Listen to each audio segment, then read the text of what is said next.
میرا نام سدرا احمر ہے اور میں کلینکل سائیکالوجسٹ ہوں اور میں ایک ایڈکشن تھراپسٹ ہوں جو کہ گزشتہ کئی سالوں سے جو ایڈکشن کے پیشنٹ ہوتے ہیں یا جو سائیکیٹرک پیشنٹس ہوتے ہیں ان کا ٹریٹمنٹ کرتی آ رہی ہوں. آلموسٹ مجھے 10 ایئرز ہو چکے ہیں اس فیلڈ کے اندر, اور اسپیشلی اگر میں ایڈکشن کے حوالے سے بات کرتی ہوں, جسے عام الفاظ میں ہم نشے کا عادی انسان کہتے ہیں, نشے کا عادی فرد کہتے ہیں, یا نشہ استعمال کرنے والے جو مریض ہوتے ہیں, کیونکہ ڈیفینیٹلی ہم اس فیلڈ کے پروفیشنل ہیں اور ہمارے پاس جو پیشنٹ ٹریٹمنٹ کے لیے آتے ہیں وہ ہمارے لیے پیشنٹ ہی ہوتے ہیں, اور ہم یہ ٹرم استعمال کرتے ہیں کہ نشہ استعمال کرنے والا ایک مریض ہے اور اسے علاج کی ضرورت ہے. پاکستان میں رہتے ہوئے ہم ایک الارمنگ سچویشن میں مبتلا ہیں. جب ہم نشے کی بات کرتے ہیں, ہم ایڈکشن کی بات کرتے ہیں, تو نشے کا استعمال دن بدن جو ہے اس کا رجحان تیزی سے بڑھتا ہوا نظر آ رہا ہے ہماری سوسائٹی کے اندر, جو کہ ایک المیہ ہے, ایک الارمنگ سچویشن ہے ہماری سوسائٹی کی. اگر ہم اسٹیٹسٹیکلی ڈیٹا کی طرف جاتے ہیں تو 7.6 جو بلینز پاپولیشن ہے وہ نشے کے طرف ان کا رجحان جا رہا ہے اور وہ اس کے استعمال کی طرف جا رہے ہیں, جس میں سے اگر ہم کہیں تو 78% جو ہیں وہ میلز ہیں اور 22% جو ہیں وہ ہماری خواتین ہیں جو کہ نشے کے استعمال کی طرف بڑھ رہی ہیں. لیکن اس کے ساتھ ہی ہم دیکھتے ہیں تو ہماری نوجوان نسل جو ہماری یوتھ ہے, اس کا بھی استعمال بہت زیادہ تیزی سے بڑھتا ہوا نظر آ رہا ہے. خاص طور پہ انفارچونیٹلی ہمیں یہ بات کہنی پڑتی ہے کہ جو ہمارے اکیڈیمک انسٹیٹیوشنز ہیں, ہماری یونیورسٹیز, ہمارے کالجز, ایون کہ ہمارے اسکولز کے اندر بھی اویلیبلٹی ہے کہ جو ہمارے طالب علم ہیں ان کو جو ہے نشہ دستیاب بھی ہے اور ایزیلی ایکسیس ہے. جب ایزیلی ایکسیس ہوتا ہے تو وہ اس کا استعمال کرتے ہوئے ایک اس طرح سے ایک ٹرینڈ بنتا ہے کہ وہ پھر اس کے عادی بن جاتے ہیں. اور شاید پیرنٹس کو اس چیز کے بارے میں نہیں پتہ, کیونکہ ہماری سوسائٹی میں اس چیز کے بارے میں اتنی زیادہ اویئرنیس نہیں ہے. لوگوں کو نہیں پتہ کہ نشہ جو ہے ایز اے فیشن کے طور پہ استعمال کیا جا رہا ہے یا شوقیہ استعمال کیا جا رہا ہے. اس کے پیچھے اگر ہم وجوہات دیکھیں تو بہت ساری ہیں. ایک تو مین ریزن یہ ہے کہ اگر کوئی بھی شخص, کوئی بھی انسان, کوئی بھی فرد نشے کی طرف جاتا ہے یا نشے کا استعمال کر رہا ہے تو there are many reasons of behind it. First of all جو ہوتا ہے اسٹارٹنگ میں کہ وہ شوقیہ استعمال کرتا ہے, کہ شوق میں آپ کے جو گیدرنگ ہے, جو آپ کی صحبت ہے, کہ اس سے آپ دیکھتے ہوئے ایک پیئر پریشر آتا ہے اس کے اوپر کہ میرے دوست بھی یہ استعمال کر رہے ہیں, اور وہ ان کو فورس کرتے ہیں یا انہیں کہتے ہیں کہ آپ یہ استعمال کر کے دیکھیں, آپ کو بہت مزہ آئے گا. اس طرح استعمال کرتے کرتے وہ ایک شوقیہ طور پہ استعمال کرتا ہے اور پھر وہ اس کا عادی بنتا چلا جاتا ہے. کیونکہ نشہ جو ہے, اگر ہم نشے کی بات کریں عام الفاظ میں یا عام پہچان جو لوگوں کو ہم کہتے ہیں کہ آج کل جو کامن ہے, آئس ہے, کرسٹال ہے, چرس ہے, ہیروئن ہے, اوپیم ہے, اور جو ہے اس طرح سے جو ڈرگز ہیں یہ بہت زیادہ کامن ہے جن سے لوگ پہچانتے ہیں نشے کو, کہ وہ یہ نشہ ہماری سوسائٹی کے اندر بہت زیادہ کامن ہوتا چلا جا رہا ہے. آج کل گزشتہ کئی سالوں سے ہم یہ دیکھ رہے ہیں کہ جو جنریشن ہماری آ رہی ہے وہ 20s میں آ رہی ہے, یعنی ہمارے کالج اور ہمارے جو یونیورسٹی کے اسٹوڈنٹس ہیں وہ والے کیسز ہمارے پاس زیادہ رپورٹ ہو رہی ہیں, اور ان کا جو ڈرگ آف چوائس ہے جو کہ وہ نشہ استعمال کرتے ہوئے آ رہے ہیں اس میں آئس اور کرسٹال بہت زیادہ کامن ہے. اب آئس اور کرسٹال کی جب ہم بات کرتے ہیں, اور یہ جو بچے ہیں, ہماری جو یوتھ ہے, آپ نے بالکل صحیح کہا کہ جب ہمارے پاس اس ایج گروپ میں آتے ہیں اور فیملی آ کے ہمیں رپورٹ کرتی ہے تو وہ تو ایک ایکسٹریم لیول ہوتا ہے نا, کہ جب وہ ٹریٹمنٹ کی طرف آتے ہیں اسٹارٹنگ میں تو family don't know about it کہ کیا کر رہا ہے میرا بچہ, یا اس میں بیہیویئر ایشوز کس طرح کے آ رہے ہیں اور کیا ریزنز ہیں اور کیا وجوہات ہیں. ایون کہ اس بچے کو بھی نہیں پتا ہوتا کہ میں جو استعمال کر رہا ہوں اس کے اتنے زیادہ سائیڈ ایفیکٹس ہیں. جب بات ایک ایکسٹریم لیول پر چلی جاتی ہے, ایکسٹریم لیول سے مراد میری یہاں پر یہ ہے کہ کچھ بیہیویئرل ایشوز سامنے دکھائی دینے لگتے ہیں. فیملی کی رپورٹ کرتی ہے کہ بچہ جو ہے گھر سے کافی ٹائم جو ہے باہر رہنے لگا ہے, آنکھیں اس کی سرخ رہنے لگ گئی ہیں, اور پھر اس کے بیہیویئرل ایشوز ہیں کہ بہت زیادہ ایگریسو ہو جاتا ہے, چڑچڑا ہو جاتا ہے, کھانے پینے میں یا تو بہت زیادہ زیادتی ہونے لگ جاتی ہے یا کھانا پینا کم ہونے لگ جاتا ہے, اور اپیرنس جو ہے اس کا چینج ہوتا ہے, دن بدن وہ ویک ہونے لگ جاتا ہے, ویٹ جو ہے اس کا کم ہونے لگ جاتا ہے, یا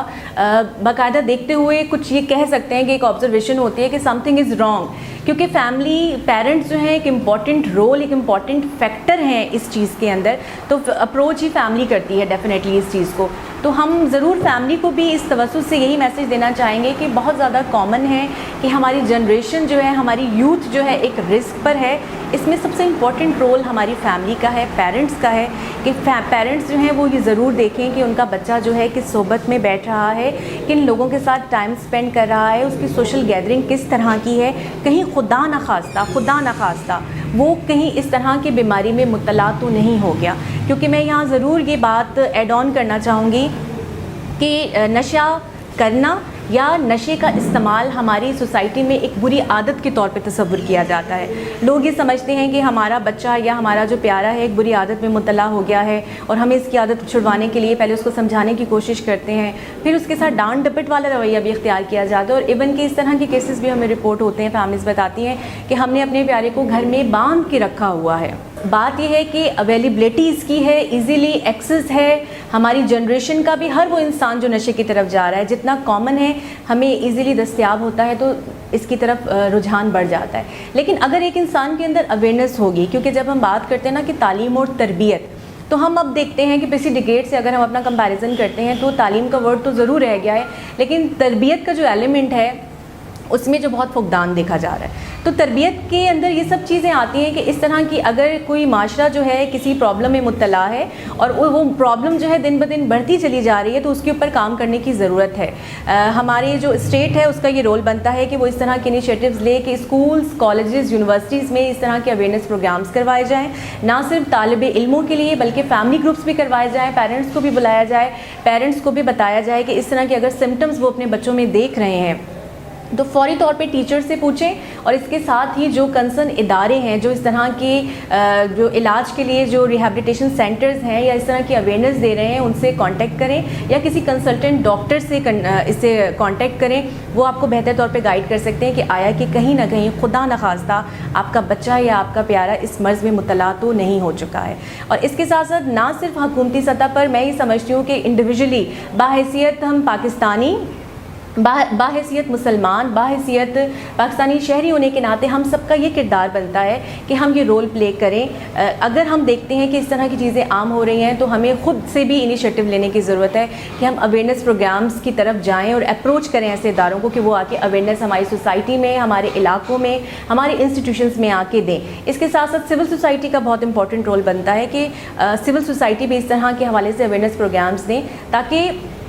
ایک الارمنگ سچویشن, جیسا کہ میں نے آپ کو بتایا کہ 7.6 ملین جو پاپولیشن ہے وہ اس وقت رسک پر ہے جو کہ نشے کے عادی ہیں. لیکن اس سے زیادہ خطرناک بات یہ ہے کہ ریسرچ یہ کہتی ہیں کہ آئندہ آنے والے جو سال ہیں, ہر سال 40 لاکھ افراد جو ہیں نشے کی بیماری میں مبتلا ہوں گے اور نشہ کرنے والے افراد میں اضافہ ہوتا ہوا نظر آئے گا. تو پھر اس چیز سے اندازہ ہم لگا سکتے ہیں کہ ہم کہاں کھڑے ہیں, ہماری جنریشن کہاں پر کھڑی ہوئی ہے.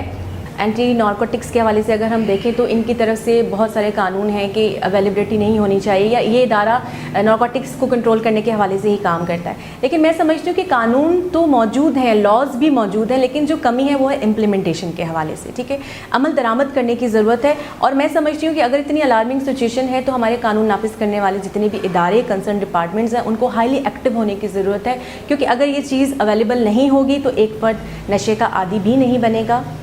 کیونکہ نشہ کرنا یا نشے کا عادی بننا اور نشے کی بیماری ایک جان لیوا بیماری ہے. اور اگر ایک نشہ میں مبتلا ہو چکا ہے ایک فرد اور وہ علاج کی طرف نہیں آتا, تو ایسے ہمارے پاس جو ڈیٹا موجود ہے کہ ایک نشہ کرنے والا انسان اپنی زندگی سے ہاتھ دھو بیٹھتا ہے. اور اس بیماری کے بارے میں اگر ہم بتانا چاہیں تو یہ ایک برین ڈیزیز ہے, ایک ذہنی بیماری ہے, ایک دماغی بیماری ہے. اس کے علاج کے لیے آپ کو ڈیٹاکسیفیکیشن کے ساتھ ساتھ بیہیویئر ماڈیفیکیشن کی بھی ضرورت ہوتی ہے, جس میں ایک مریض کے جو رویے ہیں ان پر کام کیا جاتا ہے. جو نشے نہ کرنے کی وجہ سے آپ کے برین کے کیمیکلز امبیلنس ہوتے ہیں, ان کیمیکلز کو جو ہے جو ڈرگس کے کیمیکلز ہوتے ہیں جب آپ کے برین سے نکلتے ہیں, جو بھی بیہیویئرز ایک پیشنٹ کے خراب ہوتے ہیں وہ بہتری کی طرف آتے ہیں اور وہ ریہیبلیٹیٹ ہو جاتا ہے اس حوالے سے. تو میں ضرور یہ بھی بات یہاں پہ کہنا چاہوں گی کہ ٹھیک ہے, اگر اس کی اویلیبلٹی کو روکا جائے تو لوگ اس طرف نہیں آئیں گے, لیکن بدقسمتی سے جو لوگ اس طرف آ چکے ہیں ان کو آپ علاج کی طرف لے کر آئیں. نہ تو یہ ہوگا کہ یہ ایک جان لیوا بیماری ہے, ایک فرد کی, ایک پیارے کی, ایک معاشرے میں رہنے والے انسان کی جان جا سکتی ہے. لیکن دوسرا پہلو ہمارا یہ ہے کہ وہ لوگ جو چائلڈ ابیوز کر رہے ہیں اس کے پیچھے ریزنز کیا ہیں. کیا ایک صحت مند ذہن, ایک صحت مند انسان اس طرح کے کام کر سکتا ہے؟ ہرگز نہیں. اگر کوئی انسان چائلڈ ابیوز کی طرف جا رہا ہے اور اس طرح کی چیزیں کر رہا ہے تو کہیں نہ کہیں وہ ذہنی طور پہ متاثر ہے, اس کی ذہنی صحت خراب ہے, اس کو علاج کی ضرورت ہے. اور دوسری بات میں کہوں گی کہ اگر کہیں نہ کہیں وہ کسی ذہنی بیماری میں مبتلا ہے یہ بھی چانسز ہیں کہ کہیں نہ کہیں وہ کسی نشے کا استعمال بھی کر رہا ہے، کیونکہ نشہ استعمال کرنے والا، اگر ہم اس کی اگزامپل دیں کہ ہماری جیلوں میں بہت سارے لوگ اس طرح کے موجود ہیں جو ڈرگس کے کیسز میں بند ہیں وہاں پر، اور ان کو بند کر دیا جاتا ہے کیونکہ وہ کرمنل ایکٹیویٹیز کی طرف آ چکے ہیں. تو نشہ انسان کے برین میں جا کے اس کے کیمیکلز کو امبیلنس تو کرتا ہے، اور وہ کس طرح سے متاثر کرتا ہے، ایک نشہ کرنے والے انسان کی سوشل لائف متاثر ہوتی ہے، یعنی معاشرتی پہلو اس کا متاثر ہو جاتا ہے، اس کے تعلقات خراب ہو جاتے ہیں، اس کا جو رویہ ہے وہ ایگریسو ہوتا ہے، وہ بہت غصہ کرتا ہے، بہت چڑچڑا ہو جاتا ہے. اس کے علاوہ اس کی ذہنی صحت متاثر ہوتی ہے، اس کے علاوہ اس کی روحانی پہلو ہے وہ متاثر ہوتا ہے. یہ تمام جو فیکٹرز ہیں یہ نشہ کرنے والے انسان کی یا نشہ کرنے والے فرد کے متاثر ہوتے ہیں. انہی ریزنز کی وجہ سے وہ کرمنل ایکٹیویٹیز کی طرف جاتا ہے. کیونکہ اسے آل دا ٹائم نشہ چاہیے ہوتا ہے، اور وہ صبح آنکھ کھلتی ہے اسے تو اس کو طلب ہوتی ہے اس نشے کی، اور رات تک وہ اس نشے کی تلاش میں ہی رہتا ہے کہ کسی نہ کسی طرح سے میں اپنی ضرورت کو پورا کروں، جائز یا ناجائز طریقے سے. اسی طرح وہ کسی نہ کسی کرمنل ایکٹیویٹی میں بھی انوالو ہو جاتا ہے، اور پھر انجام اس کا یہ ہوتا ہے جو کہ اس بھیانک بیماری کا انجام ہے. اگر نشے کے علاج کی طرف نہیں آتے تو یہ بیماری ایک انسان کی جان لے سکتی ہے، یا تو اسے مکمل طور پہ پاگل کر سکتی ہے، یا اس کا انجام جو ہے زندگی بھر کے لیے وہ جیل جا سکتا ہے. ہماری سوسائٹی میں اتنی اویئرنیس نہیں ہے نشے کے بیماری کے بارے میں. نشے کے بیماری کو ایک بری عادت سمجھا جاتا ہے، اور یہ سمجھا جاتا ہے کہ ہم اس کو ڈانٹ کر، مار کر یا پیار سے کسی طرح سے چھڑوا دیں گے. ہو سکتا ہے فار دا ٹائم بینگ وہ آپ کی بات مان کر نشے کو چھوڑنے کی کوشش ضرور کرے، لیکن وہ فرد ایک بیماری میں مبتلا ہے اور اسے علاج کی اور ریہیبلیٹیشن کی ضرورت ہے. وہ چاہ کر بھی خود سے شاید چھوڑ نہ پائے. اسے ایسے پروفیشنلز کی ضرورت ہے، ایسے ماہرین کی ضرورت ہے، اور ایسے اداروں کی ضرورت ہے جو اس طرح کی فیسلٹیز دے رہی ہیں.